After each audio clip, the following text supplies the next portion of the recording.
What is going on this afternoon, everybody? How are you? My name is Dylan. This is Dylan Talks Tone, and we're talking about guitar stuff. That's what we do on Thursdays. A little bit different setup today. It's been a long week. We've been chasing some problems, and so we are in a different location tonight. No big deal, really. Just internet-wise and stuff. Still working on that a little bit this week. We had a problem with our internet carrier, so I'm getting it sorted out. But as a result, this live show is coming to you from my mother-in-law's backyard. So you're just gonna have to deal with dogs barking. You're just gonna have to deal with cars driving by. Just how it is. So I hope everybody's having a good one. And well, let's talk about some guitar stuff. Couple things I wanted to chat about real quick before we get going. I don't know if you saw or not, but we put some new merch up on the website, and actually I think in a couple of days it'll be available on the YouTube banner underneath, but we'll put a link to it in the description of the video. In fact, I will give you a link to it now, and the reason I'm bringing it up is because little special story about it. So for those of you that don't know, I'm wicked into photography.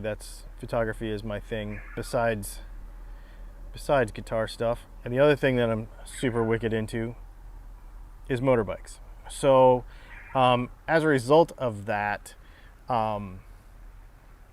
this new shirt that just came out is a picture actually that I took at a museum of an old vintage Ducati, and so we made that into some digital art, put it on a t-shirt, and this is a limited edition shirt that will be available at Dylan Talks Tone. It's a Dylan Talks Tone shirt, but it will be available probably for about a month, and then it will come off and get replaced with something else. So I think that's what I'm going to do with this stuff.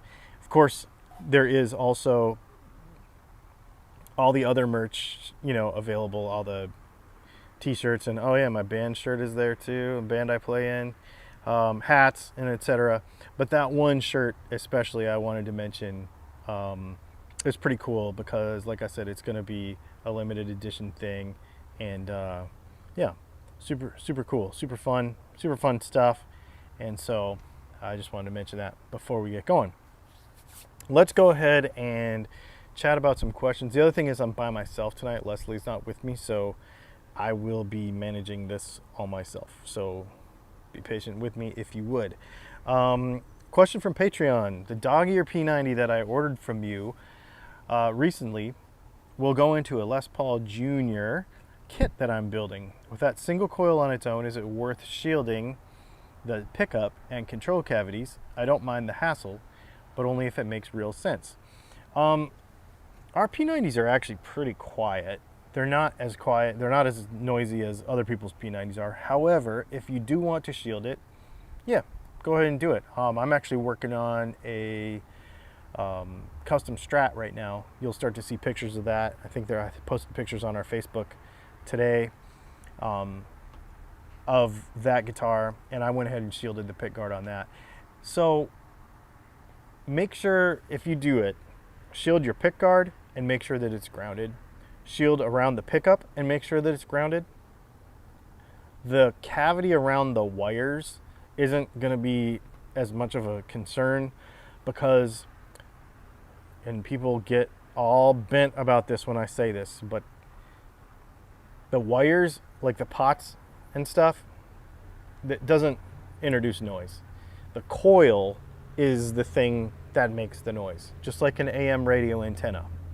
So that's what makes the noise. So if you want to shield around that, that's cool. You don't need to worry about a Faraday cage. That's another total guitar myth thing.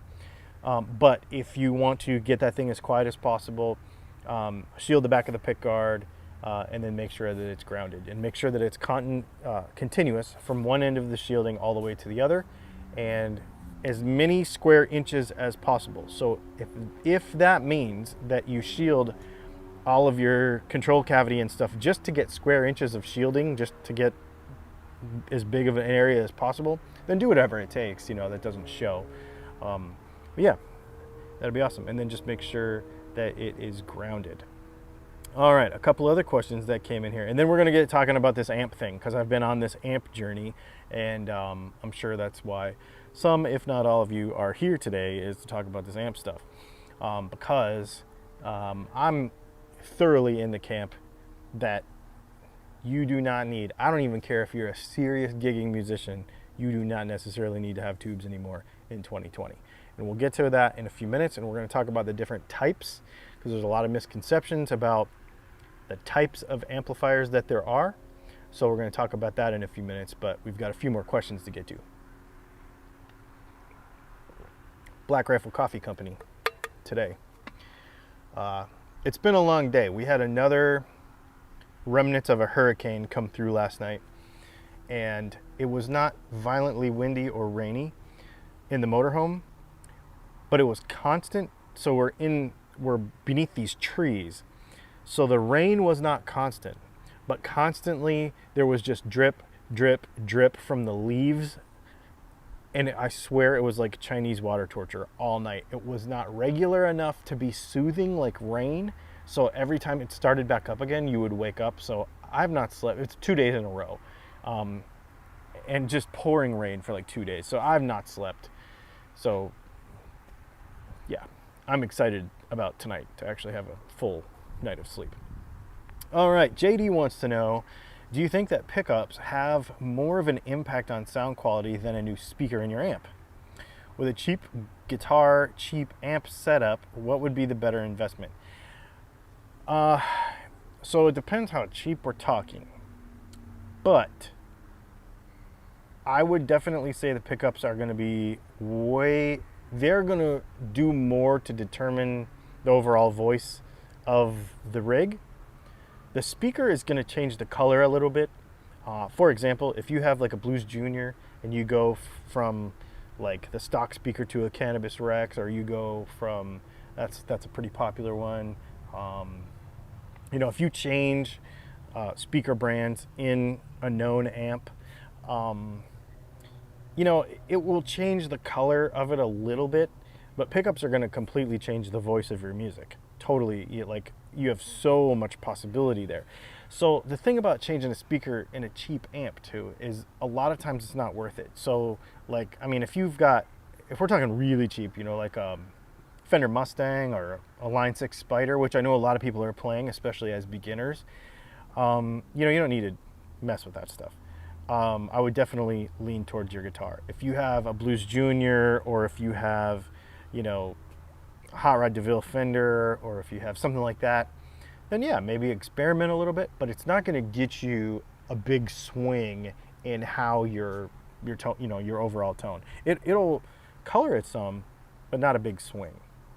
Pickups definitely are the better value for that, and they're also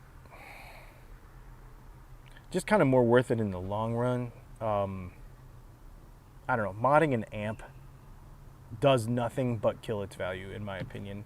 Where a guitar with new pickups in it, it's like, oh, it's got replacement pickups in it. I don't know. I don't know. That's all perception, though, of what you think is valuable in your rig.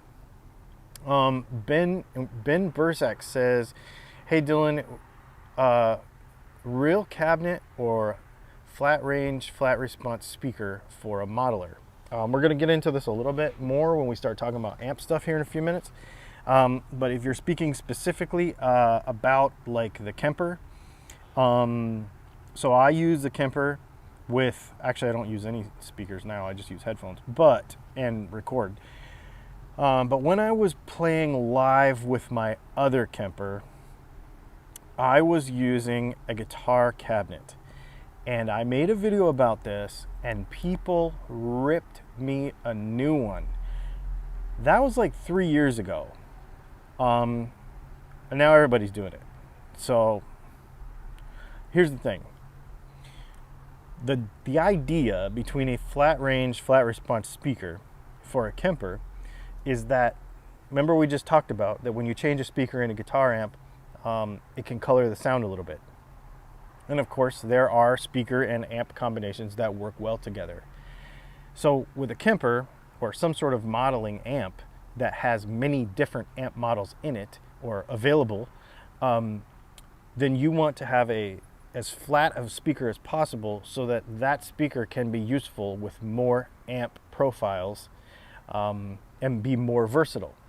My only contention with that is, I believe that you end up with a very sterile, very flat sound. I also believe that most people are not going to be bouncing around between 10 different profiles and all these different types of amps. Most of us have kind of an ear. Most of us are like, I'm kind of a Fender amp guy. I'm kind of a Marshall guy. I'm kind of an AC30 guy. I'm not. I can't stand AC30s. So why would I have an Alnico Blue speaker cabinet? Because I'll never play AC30s. I just don't care about them. So what I did was I found a guitar amp speaker. I used a powered head, and I used a guitar amp cabinet that I had custom built with a speaker that I liked for all of my profiles that I was using. And then I tweaked the profiles where needed to find my sound. The thing that happens with the people is they are shooting for somebody else's sound, and they then don't end up getting that sound. They miss that mark because they do it wrong. So what I did was I just said, okay, I'm going to use, because I want the air blowing on me. I don't want a flat range, flat response speaker because I think it sounds like a studio monitor, which is great in the studio, but when you're playing live, you want it to sound like a guitar amp or feel like a guitar amp. So that's what I did. These days I use monitors because that's all I use it for. I don't really play live that much. I actually have some live stuff coming up, but I'm probably going to buy an amp just for that, because the Kemper Stage it's good for the studio, and it's good for bigger venues with in-ear monitors and PAs that you can play in, and good monitoring systems, and a good monitor guy. But I've got some gigs coming up that don't have all that stuff, so I think I'm actually just going to get another amp. That's what's got me going on this, need to get another amp thing. So you could go either way, FR or cabinet. And of course the Kemper Cone is a way to get, which is basically Kemper's idea of having a speaker that works with multiple impulse responses. Now the thing is that a lot of people don't like that thing. So it's just kind of all in what you're into and what you like and what you want it to feel like. That's it, Any tips to set up a rig for a two-piece with a drummer? So I don't have any tips for that. I would definitely just look at other bands that do it. There are some really good bands, and you guys can put it in the chat right now, in the comments right now, of course. And I need to check for any super chats because I don't have Leslie doing this for me. No, I don't see any yet. And talk about that amongst yourselves, because one of the things I know that a couple of guys are doing is they are doing stuff like running a bass guitar with an alternate tuning through two different rigs. So you'd have your signal split, and then you would have one go into a guitar amp, and then you would have the other one go into a bass rig, and you would actually have two different sounds, probably some alternate tunings, different effects for each side of that. Is an example. Lemmy, for example, played into a Marshall, so that's a good example of that. Obviously, I wasn't a two-piece band, but that gives you an idea. Don't be beholden to this thing has to sound like a bass. Make it sound like a guitar. Dusty Hill of ZZ Top is another example where that's essentially a two-piece band. You have a drummer and a bass player and a guitar player, but as far as the rhythm section goes, the rhythm guitarist is the bass player. So he uses like an overdriven sound with his bass, for example. So there's definitely different ways to do it. So a two-piece with a drummer. So I guess that would be like ZZ Top. So I think. if the way I see the way you're asking this question. And so like Dusty Hill uses a little driven sound, kind of makes his bass sound like a rhythm guitar / bass. So, and there's probably some playing style in there as well, obviously. Just remember, and this is a whole John Bollinger thing, that's my favorite thing. One of my favorite things he talks about is sonic space. Just decide with your guitar player what areas of the sonic space you're going to occupy on stage. And if your guitar player is going to be very rhythmy and a little bit leady, which is like the way I am, so I play lead in my rhythms. So I don't want to say like Stevie Ray because I'm not that good, but how Stevie Ray would do that, where he would be strumming and then his lead would come out of that. That's basically how he was my biggest influence. So that's the way I do it. So I would have to deal with a bass player differently than if you had a guy that played purely mid-rangey, really pokey leads all the time, and a bass player. You would have to decide what those sonic spaces are and then figure that out. So that's going to have to be a discussion with your other dude that's in the band with you to figure that out. What do you think about the pure tone output jacks? I think they're a gimmick and I wouldn't put them in my guitars. A lot of people really, really swear by them. I think they feel good when you plug them in, but I think that's all it is, and I think it's psychological because there is no reason for it to be any better. I don't care what it says on the box.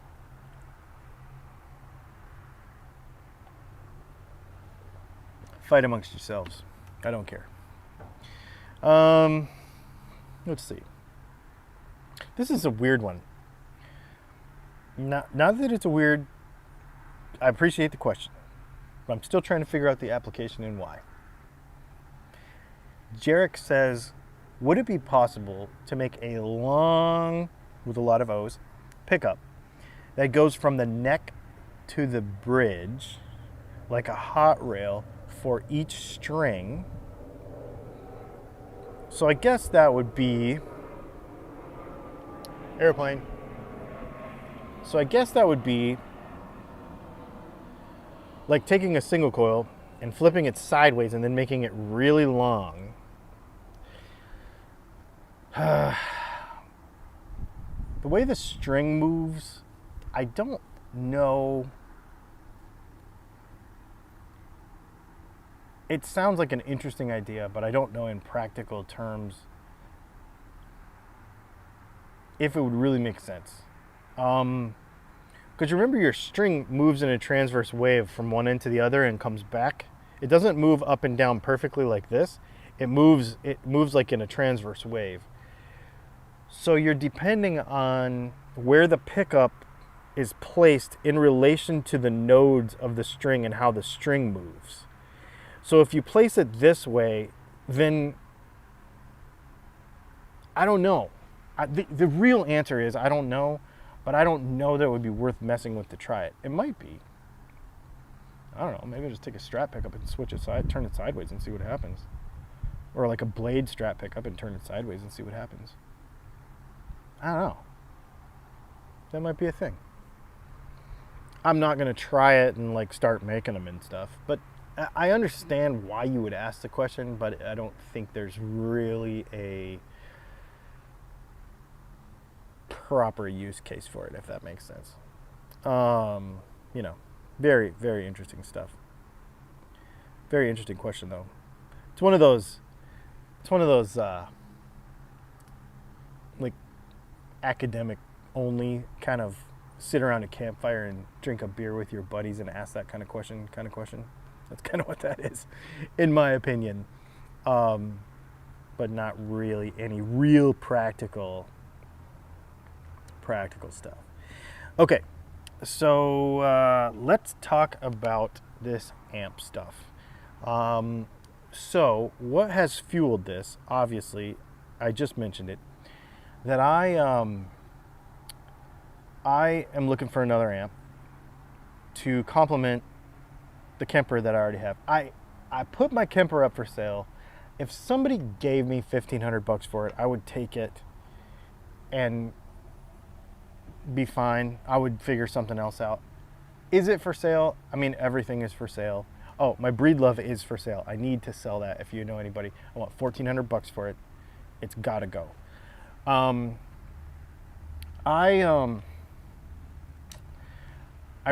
might sell my Kemper if somebody says, "Hey, I'll give you $1,500 for it." Yeah, that'd be cool. But I want an amp with a speaker that I can play live sometimes when I need it. That led me down this whole other road, mostly to piss people off, kind of. And then the other thing is, really, do you need tubes in 2020? So I started looking at a couple of different things and trying to understand the actual technology. What has happened in the last 4 years, it's 3 years really, 3 or 4 years, has been that a solid state amplifier and the application of solid state technology to the power amp has merged with the DSP, like the digital processing of the modeler, to give us options that we didn't ever have before. And they are doing things in ways that we just didn't have. So when everybody's like, solid state sucks, you're thinking of like a PV Bandit from 1985. That's not what it is anymore. You know, it's just not. Life is different now. This is 2020, and you can get over your whole bias based on old stuff, what you know from the 80s. You can get over that because it's totally different now. So we're going to talk about a couple of different amp technologies, and one of the things that the reason I want to do this, make this video, is because, or talk about this in this video, is because there's also a lot of misconceptions about what these various amps are. So there's a couple different kinds. Obviously we have a tube amp, okay? And we have our old school solid state power amp that was basically just some transistors and a circuit board, like a PV Bandit. We have a modeling amp, right? And then we also have this combination of the two that we'll get into in a minute. So the Kemper, for example, is 100% purely a modeling amp. It is 100% digital, and basically what it does is you take a snapshot, and this is really important for people to understand. You take a snapshot of tone from a tube amp, or whatever, it doesn't matter, amp, and it does digital stuff to process all of the signal.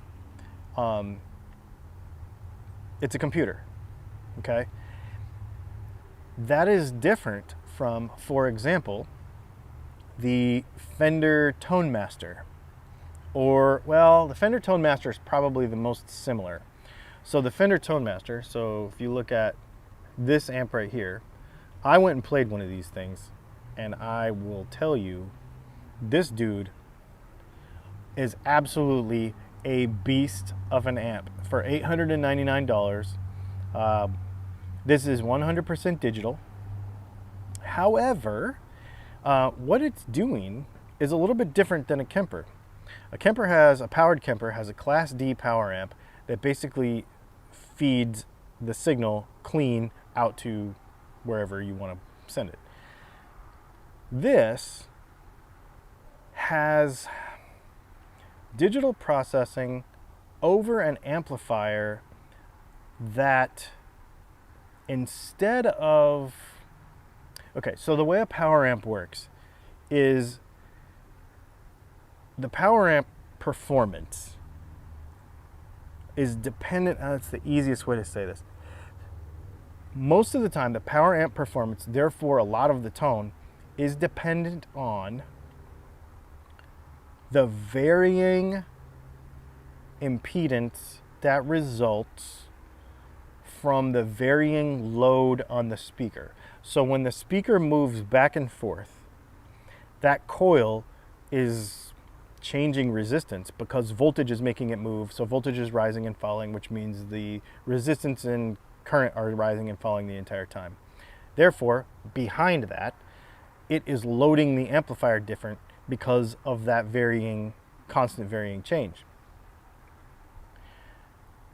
When you have a solid state amplifier that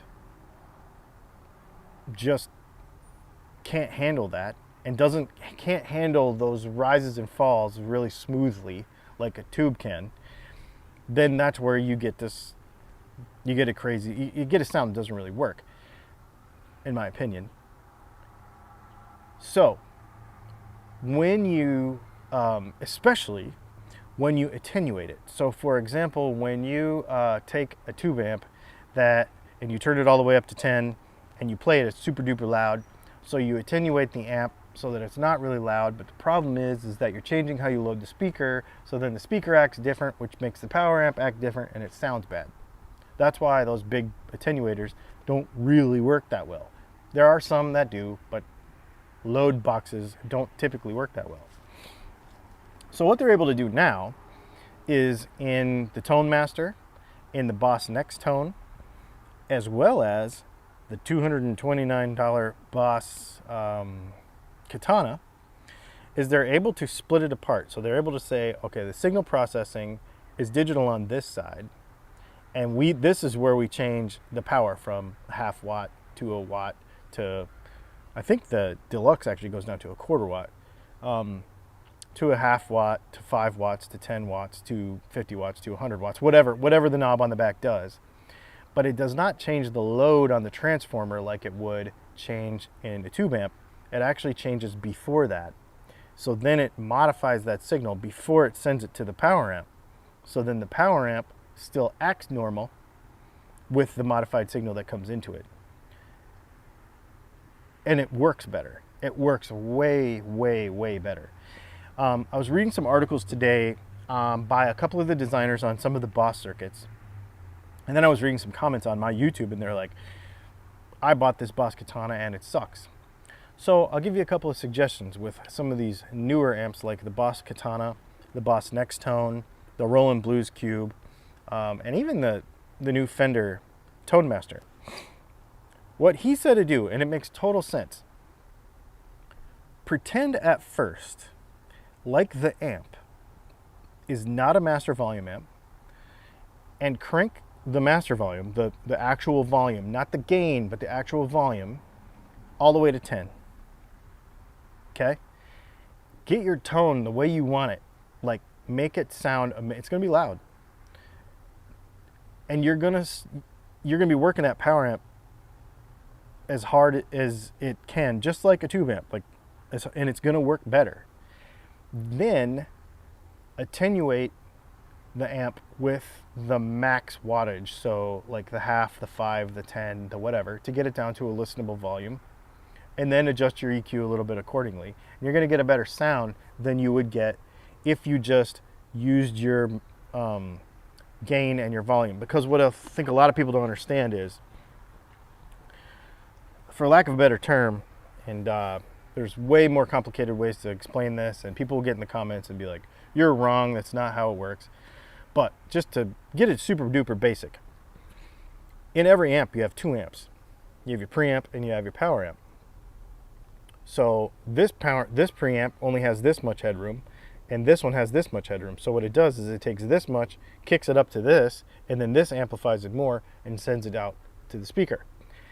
So if you max out your preamp, that's where you get like the fizzy distortion EVH5150 kind of sound. Really preamp, super maxed preamp. When you leave your preamp really low and you don't max it out so it's never clipping, and you take your master volume and you turn it all the way up until it clips, then that's more like a Marshall, for example. That's a master volume amp, not a non-master volume amp where it just has one volume. And that's your power amp, and you get a cleaner, nicer tone from that. And then bring your preamp just in a little bit more to balance it out and get the sound that you want. But treat them like 2 amps, starting with the volume first, then bring your gain in. There's all those memes about like, you don't need more gain, Jimmy, or whatever. That's why. Use the volume to adjust your tone, get your tone where you want it, and then bring a little bit of gain in for a little bit of edge, because it'll probably give you a little bit more mid-range, maybe a little top end. It'll change that just a little bit. So do that in stages like that. Do it with a solid state amp the same way you would do it with a tube amp, and I think you'll have better results than doing it the opposite direction. I think people want more distortion, so they turn up the gain, and that part of these amps I don't think is as good. Really super interesting. Let's see. So overall, this solid state stuff is getting so good now, where what they're able to do is, like I said, separate the processing from the power stage so that you can get the power stage to act right, where you could never really do that before, because I don't want to say they're separate, but the way they do it is sort of separate. It's kind of in blocks. So it's really interesting, and I would definitely give, the reason I'm bringing all this up is because, like, the Boss Next Tone's $499. Then what they've done is then they've modeled, like the Boss Next Tone, for example, has 4 different power amp stages. So where you couldn't have EL84s, EL34s, 6V6s, and what's the other one? Anyway, you couldn't have those 4 power stages fit in an amplifier most of the time.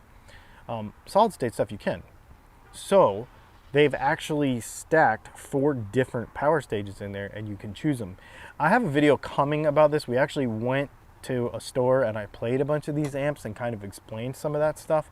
I got to shoot some more about it because they didn't have all the amps in stock that I wanted to talk about. So we do have like an actual, I don't want to say a demo because it's going to be kind of on the fly sort of thing, but we will talk about how it actually works and how it acts in person. I want to do this video coming up very soon. I just have to actually, it's difficult to go into a music store and try to shoot a video in a music store. So you got to find the right place and the right owner and right everything for it to work. Yeah. So somebody's also asking me, are you looking for a gigging amp for size, flexibility, with easy recording capability? Check out a Spark. I have a Spark. That video is coming in the next couple of weeks. We're going to do a video about the Spark. The Spark is for sale. If anybody wants one, let me know. I'm going to sell it for $249. I've only used it for a little bit of practice and some stuff around the house. I'm going to shoot a couple videos with it, and then it can go to its new home. I don't need it. I bought it for the purpose of making videos about it. So the interesting thing about the Spark is I believe that everyone should own an amp like that. First of all, for the money especially, it is unbelievable, and the tones you can get out of it are super cool. That amp is what I term an extremely capable, extremely fun amplifier. It is inspiring to play because you can get tons of different tones out of this amplifier. It is super, super fun. Since I have a Kemper, it is not on the same level as a Kemper, so I don't need it. But I think everyone should own one of those. It is so cool. And is it amazing quality of tone? Like, you know, you're gonna nerd out about tone stuff with it? Probably not. But are you going to be inspired to play a style of music that you haven't played before? Are you going to be inspired to try effects that you've not tried before? Yeah, absolutely. And you're going to find a new sound with that amp. And that's why I think it's cool, because it's inspiring to play. That's what's really, really, really cool about it. I absolutely love it. It's a really fun thing to have. It's for sale. Obviously, I want to sell it because I don't need it, but I just need it for a video or two in the next couple weeks, and then it can go to a new home. Very, very, very cool. Yeah, it's really awesome. The whole tube versus solid state wattage thing, I do not want to answer that question because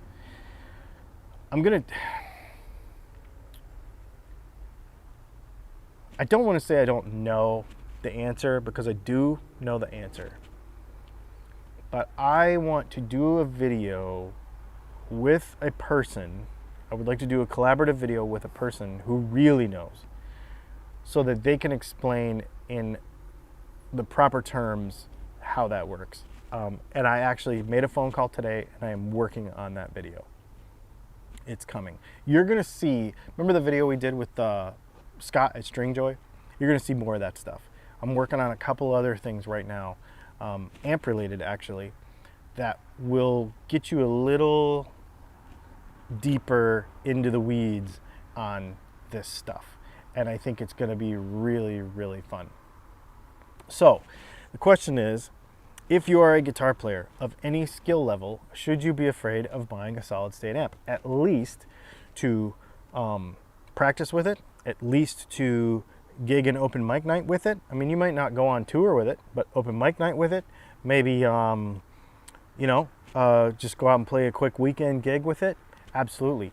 This stuff is so, so, so good. Somebody asked me, how do I compare the Spark to the Katana? It's a different league. The Spark is an excellent practice amp, and it creates inspiration in how you play. The Katana is an amp that you can take to a gig. I would never gig a Spark. I would not gig a Spark.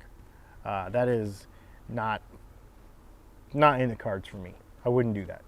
I used to gig actually a Katana. I did it half a dozen times. I gigged a Katana. I bought one just to try it, and it was amazing.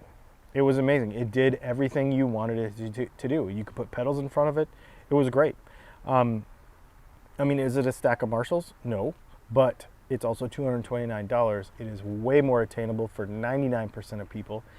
And I think one of the things that you need to do as a guitar player is, and I'm gonna say this more over the next 2 or 3 years, and people are gonna get tired of me saying it, but everything you knew about guitars for the last 50 years, you just need to throw out the window.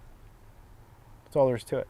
What they're made of, the amps you use, the materials that the guitars are made of, everything thought you knew about guitars for the last 50 years, you just basically need to throw it away. And you need to basically say, what is the 21st century going to bring? And how is it going to inspire me to play? That's what you got to do, because this stuff is that good. Bias from people is what causes it to not be as good. I mean, period.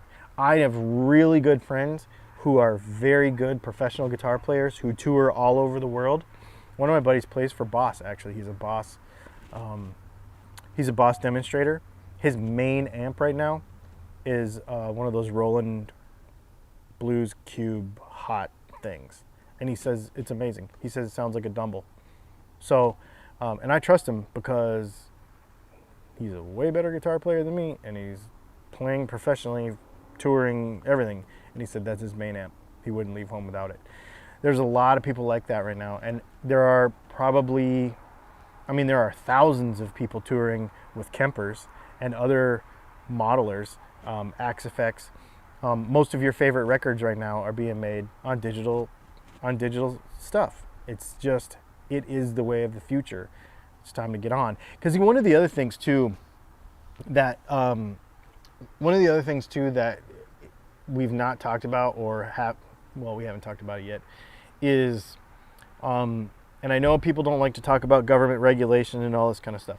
However, environmental concerns with tubes and tube power amps is really a thing.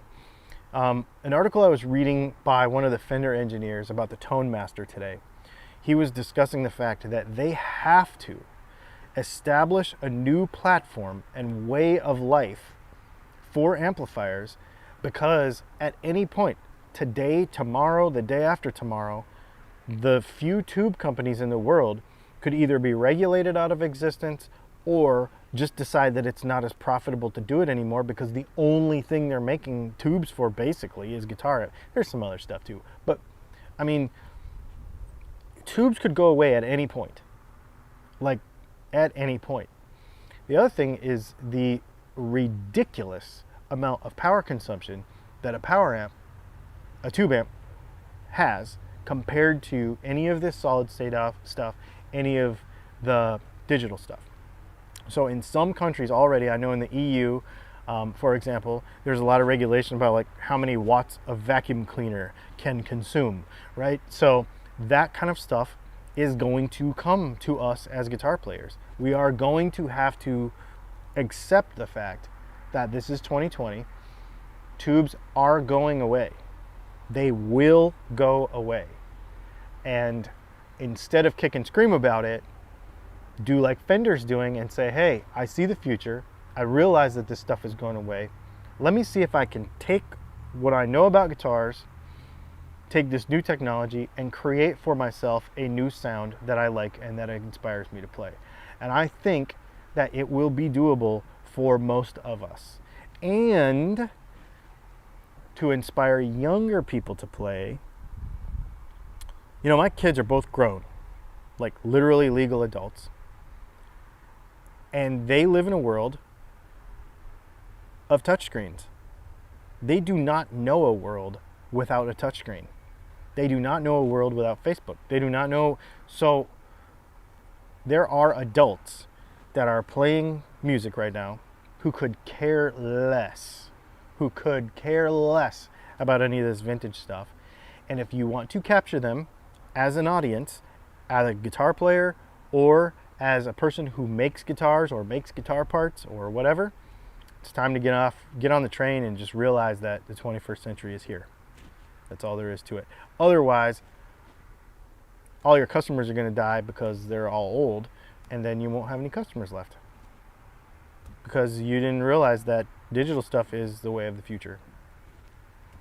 That's my soapbox, and I'm sticking to it. And I really feel strongly about it. I really do.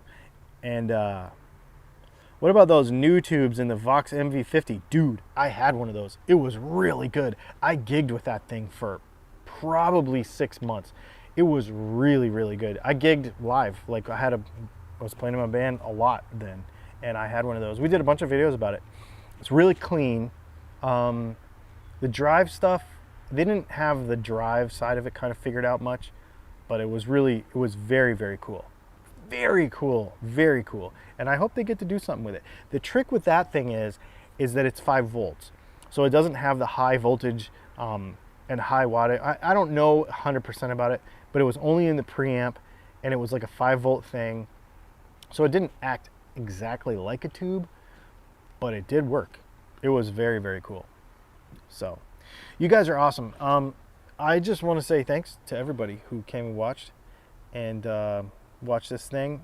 The point of this entire video is obviously our Q&A on Thursdays that we always do, and also to make sure that you just take some imagination and go play something you haven't played before. Go try one of these amps. Get back here in the comments after you've tried it. Don't be one of those people who's like, I hate those things, and you've never tried it. Don't be that guy. Go this weekend to your local guitar store or your local guitar center or whoever has one around you. Play it. Come back in the comments and discuss. And if you disagree with me, if you don't like how they sound, talk about it. Don't just say I hate it. What don't you like? What could they improve? Like, this is how we make things change. This is how we enact change. Take it positive and just be like, I wish it did this or that. Just don't say I hate it. Get in there and just say, I wish it did this or that. It doesn't feel right here and here. And maybe somebody will pay attention. You know what I mean? That's really, really cool. And don't forget to go to this link right here that I'm giving you and buy that limited edition t-shirt that is only going to be out for a few weeks, and then we're going to ditch it and we're going to probably come up with a new one, because that's what we do. And at 6 o'clock Eastern time, which is in 15 minutes, on our other YouTube channel, we have a new video coming out. Pretty cool one. I've been pretty excited about this video coming out. So you can check that out. That's, you know, my wife and I have that other YouTube channel together, kind of our lifestyle channel, talks about all about the stuff we do. And that doesn't have anything to do with guitars. It's just some of the other stuff we do. I had some upgrades done to my motorhome, so I wanted to share that as well. So thanks for hanging out. This has been super fun. You guys are awesome. Thanks for putting up with everything tonight with a different change and different thing. Make sure you check out patreon.com/DylanTalksTone. Thanks to everybody over there that supports us. That's how I'm buying the stuff to do demos with and everything. And the stuff that we give away, we didn't give anything away this week because I got to get caught up from last week. We gave a bunch of stuff away. So next week we'll give away some